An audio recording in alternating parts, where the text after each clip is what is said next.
어디서든 쉽게 살 수 있는 식사 대용이자 간식, 전 세계 100여 개국에서 판매되고 있고요.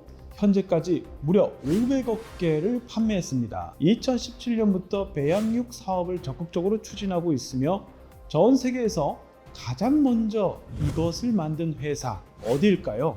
재팬인사이트 지금 바로 시작하겠습니다. 한일재단에서 자문교수를 맡고 있고요. 한국에 대해서 일본 경제를 가르치고 또 연구하고 있는 이창민입니다. 슈퍼에서든 편의점에서든 어디서든 쉽게 살 수 있는 식사 대용이기도 하고 어떤 사람에게는 간식이기도 합니다. 한국인의 1년 소비량은 무려 38억 개입니다. 한 사람당 평균 1년에 76개를 먹고요. 날짜로 치면 5일에 한 번꼴로 먹는 셈입니다. 대충 감이 오셨을 것 같은데요. 정답은 바로 인스턴트 라면입니다. 오늘 말씀드릴 이 기업은 이런 마성의 라면을 세계 최초로 개발한 회사 니신식품입니다. 니신식품 홀딩스 주식회사는 1958년 치킨 라면이라고 하는 즉석 라면을 세계 최초로 출시했습니다. 봉지 라면의 시작이죠.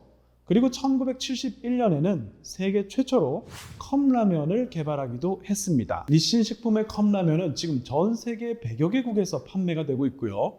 누적 판매량은 500억 개를 돌파했습니다. 니신식품의 창업자 안도 모모후쿠는 47세라는 비교적 늦은 나이에 이 라면 개발에 뛰어들었습니다.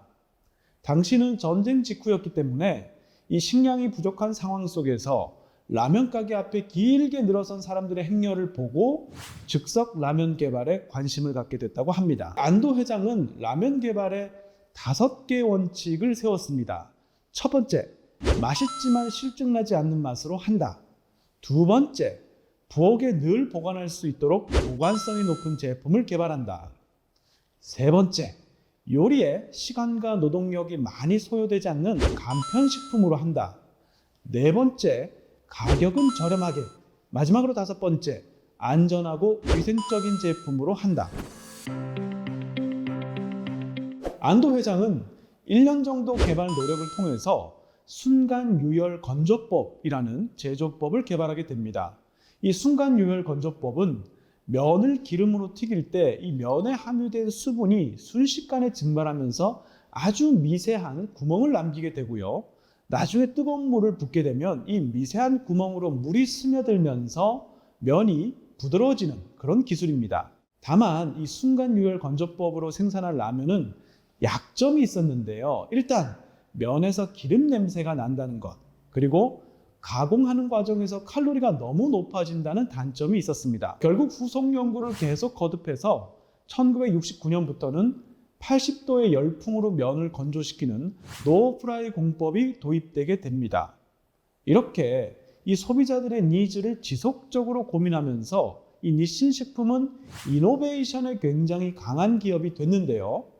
이 컵라면의 개발 과정 역시 소비자의 니즈를 고려한 이노베이션 속에서 탄생했습니다. 1966년 미국을 시찰하는 가운데 현지의 슈퍼 직원이 치킨 라면을 다 이렇게 부신 다음에 종이컵에다 넣고 뜨거운 물을 부어서 이 면을 불린 다음에 포크로 먹고 있었습니다.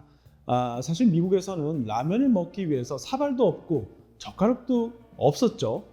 이런 미국의 라면을 팔기 위해서 생각해낸 것이 바로 이 컵라면인데요. 이 컵 모양의 용기에 라면을 넣고 포크로 건져 먹는 그런 방식을 생각해낸 것이죠. 자, 구독자 여러분 아셨죠? 원래 컵라면은 포크로 드셔야 합니다. 우리가 이렇게 생각해보면 면을 컵에 담는 게 물리적으로 굉장히 간단할 것 같은데 실제로 면이 컵의 바닥에 닿게 되면 수송하는 중에 이 컵이 흔들리면서 면이 파손되는 경우가 많았다고 합니다. 그래서 생각해낸 것이 면이 컵의 바닥에 닿지 않도록 살짝 띄우는 방식이었습니다. 지금도 이렇게 컵라면 보시면 밑에 이렇게 공간이 있는 걸 아실 수가 있을 겁니다.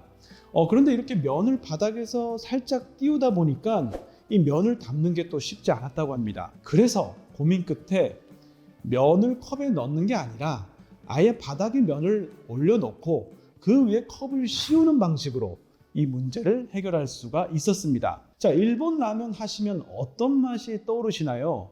쇼유, 미소, 돈코츠, 그러니까 간장 베이스, 된장 베이스, 돼지고기 육수 이렇게 세 가지가 보통 기본이죠. 그렇지만 전 세계로 진출한 니신 식품의 컵라면은 일본의 맛을 고집하지 않았습니다. 우선 라면을 팔지 말고 라면 문화를 팔아라 라는 취지에 맞도록 현지 식품과 콜라보하는 데 주력을 했습니다.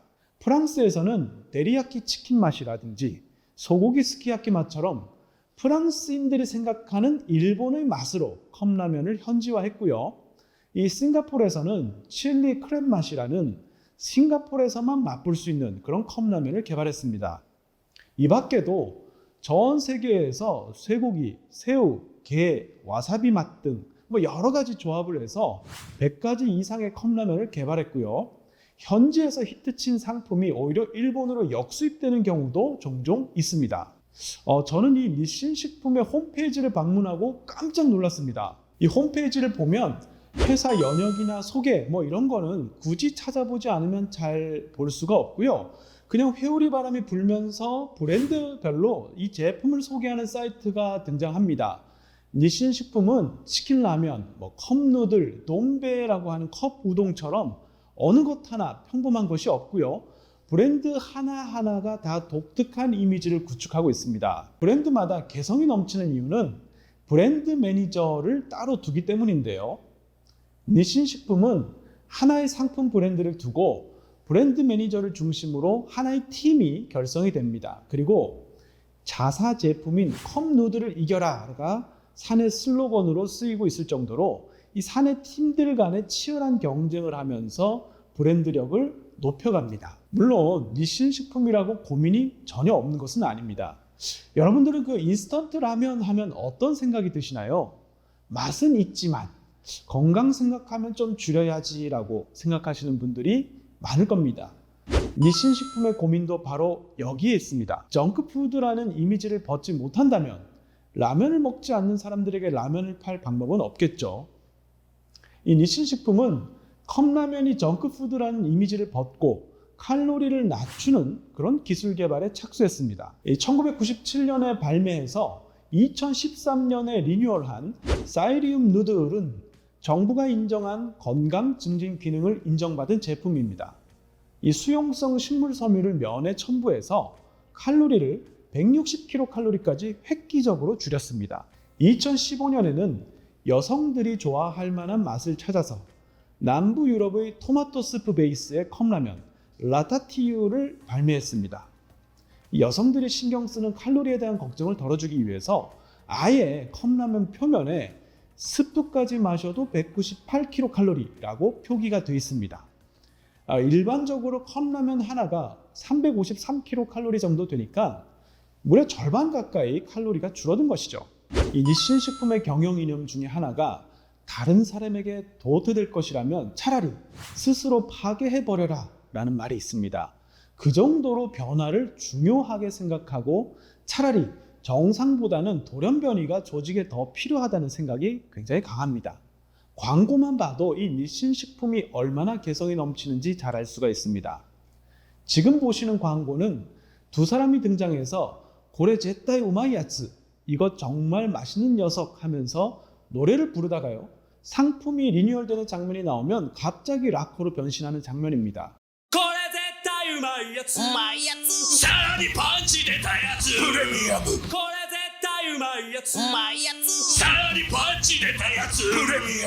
한 사람은 평범한 라면집 사장 나카타 씨고요. 또 한 명은 캬라쿤이라고 하는 정체불명의 캐릭터입니다. 이 니신 식품이 광고에서 중요하게 생각하는 4가지 컨셉이 있는데요. 바로 유닉, 해피, 크리에이티브, 글로벌입니다. 독특하고 행복하고 창조적이고 전 세계인에게 통할 만한 광고라는 기준으로 라면 광고를 제작하고 있습니다. 이 니신 식품은 상품 개발 회의를 할 때 즉흥적으로 결정된 내용을 굉장히 중요하게 생각합니다. 이 니신 식품이 즉흥적인 결정을 중요하게 생각하는 이유는요. 아이디어를 발표했을 때 웃음이 터지는지 아닌지 이게 중요하기 때문입니다. 만약에 회의 중에 웃음이 터지는 아이디어라면 분명 고객에게도 웃음을 줄 수 있는 가능성이 높기 때문에 즉흥적이지만 반응이 좋았던 아이디어는 그대로 실천하자는 것이죠.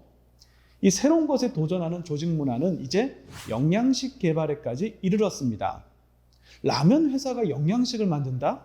생소하실지 모르지만 니신 식품이 지금 도전하고 있는 분야가 바로 영양식입니다.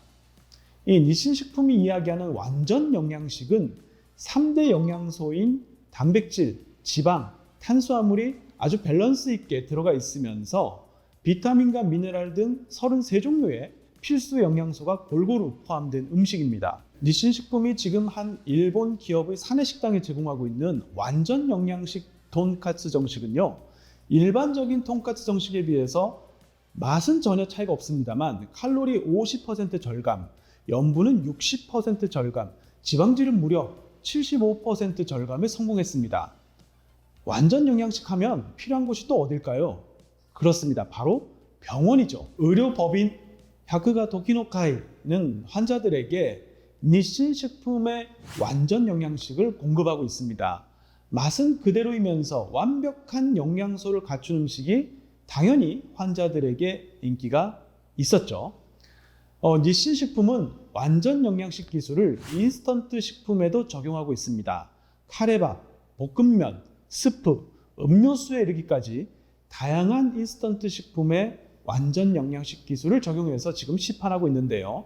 다른 식품 회사하고 콜라보를 하면서 완전 영양식 빵, 과자, 스무디를 개발했고요.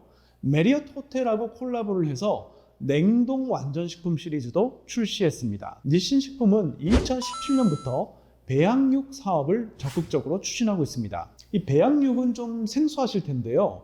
이 콩으로 만든 대체육하고는 다른 형태의 고기입니다. 소의 근세포를 이용해서 식용 혈청으로 배양을 해서 소고기처럼 키우는 그런 기술입니다. 니신 식품은 지금 스테이크 식감의 고기 개발에 주력하고 있는데요.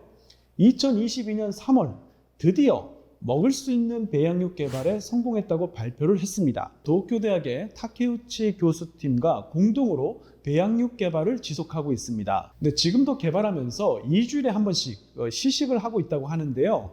이 배양육이라도 냄새는 고기 굽는 냄새랑 똑같다고 합니다.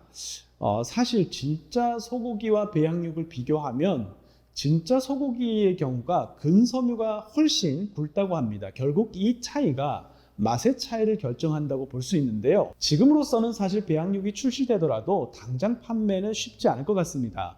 일단 배양육을 만드는 비용이 만만치 않아서 아직은 소고기를 직접 쓰는 게 더 경제적이고요. 시판을 위해서는 넘어야 하는 법적 절차도 많이 있습니다. 그럼에도 불구하고 이 타케우치 교수는 2030년대가 되면 누구든지 슈퍼에서 배양육을 사게 될 것이라고 예견하고 있습니다. 니신 식품은 그 미래를 믿고 투자와 개발을 하고 있는 것이죠. 오늘은 전 세계에서 가장 먼저 즉석 라면을 만든 회사, 그리고 가장 처음 컵라면을 만든 회사, 독특하고 재미있는 발상으로 끊임없는 이노베이션과 성공적인 글로벌 마케팅을 이어가는 회사, 정크푸드에서 영양식으로 이제는 배양육이라는 미래 먹거리 산업까지 뛰어든 회사 니신 식품에 대해서 알아봤습니다. 앞으로 더욱더 재미있지만 유익한 숨어있는 일본 경제 산업 이야기로 찾아뵙겠습니다. 오늘 재팬인사이트는 여기까지입니다. 저는 이창민이었습니다.